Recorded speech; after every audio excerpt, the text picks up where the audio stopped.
ज़िंदगी की हर एक प्लानिंग हम नहीं कर सकते हैं। कुछ चीज़ें ज़िंदगी हमारे लिए खुद तय करती है, कुछ चीज़ें प्रकृति तय कर लेती है। तो आज भी मैं जहाँ हूँ, अमूमन जून के महीने में यहाँ होने की कल्पना नहीं की जाती है, परंतु एक तूफ़ान ने थोड़ी सी चहलकदमी की, बिफर जॉय ने थोड़ी सी हलचल की और हम भी चहलकदमी करते हुए पहुँच गए बाघेरी।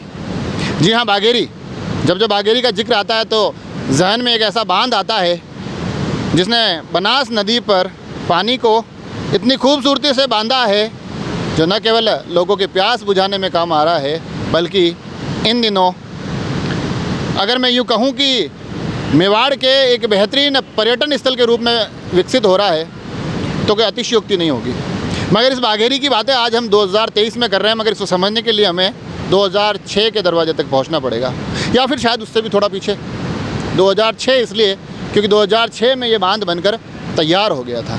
थोड़ा पीछे की बात इसलिए कर रहा हूँ क्योंकि 2003 में इसकी आधारशिलाएँ रखी गई थी और तमाम अलग अलग तरीके की बातें होती है, अलग अलग तरह के दावे होते हैं, मगर उन बातों और दावों के बीच का जो सबसे बड़ा सत्य है वो सत्य ये कहता है कि ये जो पूरा बाघेरी आज बनकर तैयार है, जो कलरव करता है, वो ये पानी गाँवों की ओर बह चला है, हमारी प्यास बुझा रहा है। इस पूरे बाघेरी की पूरी संकल्पना, पूरी की पूरी आधारशिला, पूरा का पूरा सपना हालिया राजस्थान विधानसभा के अध्यक्ष डॉक्टर सीपी जोशी ने देखा। एक ऐसा विज़न जो शायद राजनीतिक गलियारों में बड़ी चर्चाओं का माध्यम रहा, एक ऐसा विज़न जो शायद विधानसभा क्षेत्र को देखते हुए बताया गया था।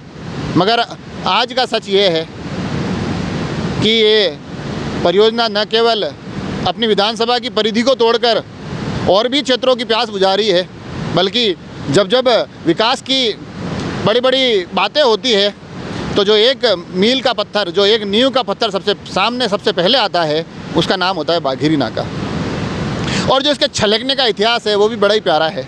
हालांकि बताया जाता है कि 2006 में ये बना, 2006 में इस छलका, 2007 ने उस छलकने को पुनः दोहराया, 8 और 9 थोड़ा उस अनुरूप नहीं गया, नहीं छलक पाया। 9 की कहानी तो कुछ यूँ भी बताते हैं कि इसकी भराव क्षमता 32 फीट है, वो 31 पर आकर ठहर गया। मगर छलकना जो 31 पर आकर ठहरा वो 1 फीट की कसर अगले साल पूरी हुई। बताते ये भी है कि उसके बाद से लेकर 2023 तक लगातार बाघेरी छलक रहा है। मगर आज हम इसके छलकने की बात इसलिए कर रहे हैं क्योंकि जून में ये पहली बार छलका है। मानसून आता है, बारिश होती है और बाघेरी छलकता है, ये 1 दशक से चल रही कहानी है, मगर बाघेरी जून में छलके ये पहली बार हो रहा है। और बाघेरी का जब जिक्र आए और राजनीति की बातें ना हो तो ऐसा लगता है कि चीज़ें कुछ अधूरी सी रह गई। कई बार कुछ इंटरव्यूज़ होते हैं, कई बार कुछ चर्चाएं चलती है, चर्चाओं में भारतीय जनता पार्टी के लोग भी ये दावे करते हैं कि बाघेरी के कुछ सपने हमने भी देखे थे, कुछ आधारशिलाएं हमारे माध्यम से भी सोची गई थी।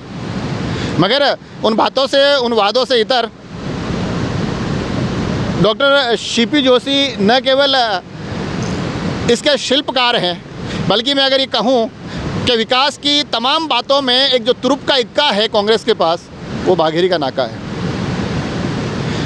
और सीपी जोशी का जिक्र आता है, उस वक्त विधायक थे, 2006 का ये पूरा का पूरा वाकया है। हालांकि 2008 का चुनाव वो हार जाते हैं, 1 वोट से उनकी हार बड़ी चर्चा में रहती है, मगर उसके बाद वो केंद्र में जाकर मंत्री बनते हैं। मंत्री बनकर रेल की गति बढ़ाते हैं, रेलों को राजसमंद के गलियारों तक लाते हैं, ट्रेन की पटरियां यहाँ पहुँचती है, ब्रॉडगेज का जाल बिछता है, मगर वो सब केंद्र की बातें हैं, केंद्र तक रह जाती है। राज्य की राजनीति में जब सीपी जोशी का जिक्र आता है तो एक विधायक के तौर पर, राज्य की राजनीति में एक कांग्रेस के कद्दावर नेता के तौर पर उनकी सबसे बड़ी उपलब्धि अगर कोई मानी जाती है वो भी बाघेरी है। और बनास से बाघेरी का पानी छलकने के बाद जो बताया जा रहा है तकरीबन 350 गाँवों की ये प्यास बुझाता है।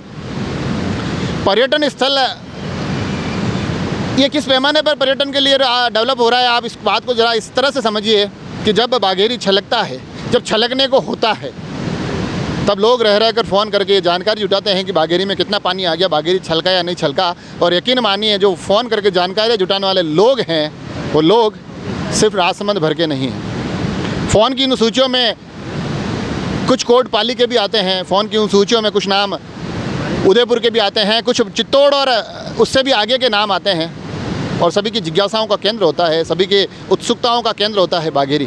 तो आप इन बातों से समझ सकते हैं कि बाघेरी पर्यटन का कितना बड़ा एक स्थान बनकर डेवलप हुआ है। जब ये बाघेरी छलकता है, अपने पूरे परवान पर होता है, यहाँ लोगों की भीड़ होती है उस वक्त। आज इसलिए कम दिखाई दे रही है क्योंकि लोगों को वहाँ जाने नहीं दिया जा रहा है, मगर उस वक्त जब ये परवान पर होता है, यकीन मानिए ये पाँव रखने की जगह नहीं होती है।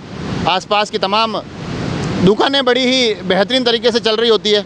पर्यटन के क्षेत्र में एक नया रोज़गार यहाँ से निकलता है, मगर उस रोज़गार से इतर इससे कलकल करते पानी और इस पानी की धाराओं का नंद समन की ओर बढ़ते बढ़ते यह एहसास दिलाना कि नंद समंद जाएंगे, नंद समंद भरेंगे, नंद समंद से निकलकर या तो फिर नदी की धार में बनास बनास चलते हुए हम मात्रकुंडिया तक पहुँचेंगे, या फिर हमारे उस खारी फीडर, राजनीति के केंद्र खारी फीडर तक होते हुए राजसमंद झील की प्यास भी बुझाएंगे।